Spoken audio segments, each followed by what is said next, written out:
All right, should more employers offer coverage for egg freezing and IVF? The Globe and Mail reports that approximately 1 in 6 couples in Canada experience infertility, and that's doubled since the 1980s. Should more companies step up?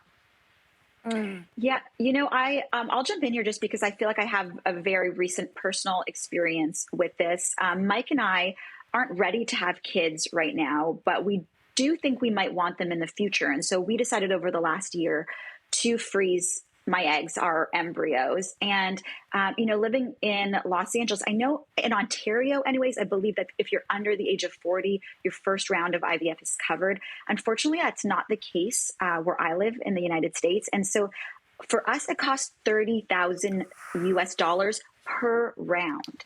And we needed to do 2 rounds. And to be completely honest, we actually needed to do 3, but we just couldn't afford it. I mean, we're already in debt because of the 2 that we did. So personally, I think that having a benefits plan through my employer, knowing that, right now I want to concentrate on my career, and having them help me be able to still have kids later. I mean, that would have been so beneficial to me.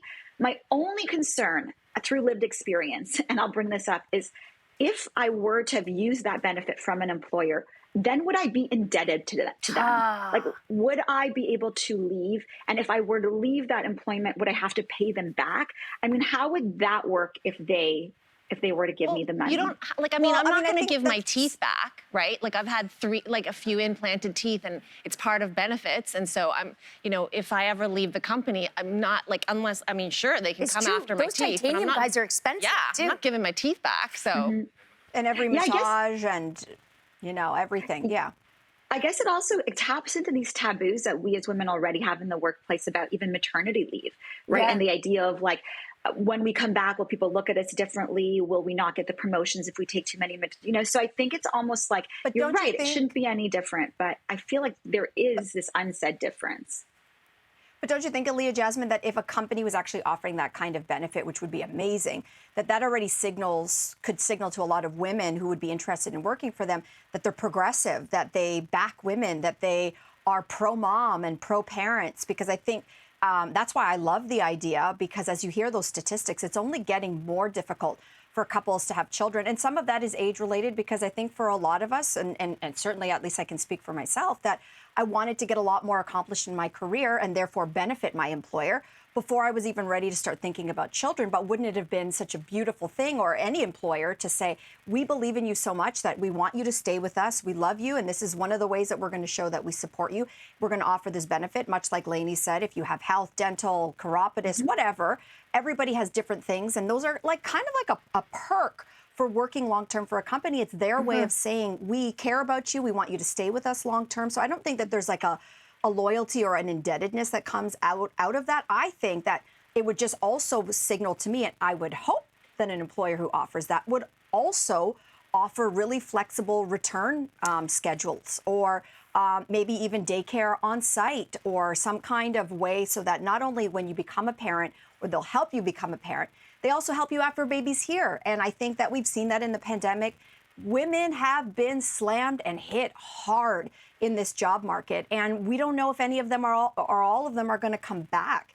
So I think if there's employers who really value women's success in the workforce, help us help you. And I think that the economy will benefit from that. Mel, that's a great point. It feels like the world has changed so much at home over the last 50 years, but society and many workplaces haven't quite caught up. So you do need almost that complete plan, that full package, if you will, starting with the fertility coverage, which I think is a really reasonable thing to do.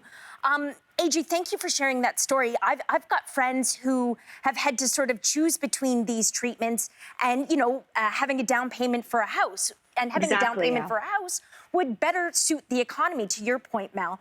And especially for big companies.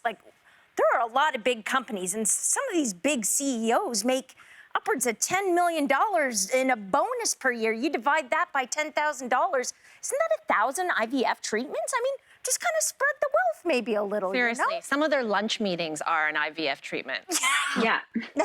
With the right bottle of wine. We have a comment from Valerie on Facebook who shared that we did 6 fresh cycles of IVF with no insurance coverage on either the meds or procedures. It is expensive and financially restrictive to many who are struggling with infertility.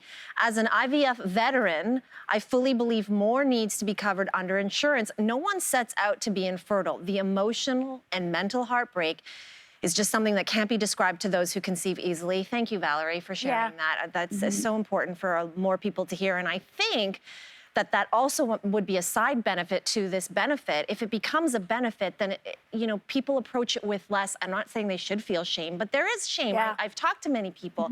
They feel that there isn't a safe space for them to talk about it because we're surrounded by mommy culture, it seems like, people who are successful in that domain and department. So the people who haven't been feel left out. And at work especially, it's hard to talk about these things. So if it's built into a benefit, it may be a very soft, diplomatic way to introduce it, to reduce a stigma.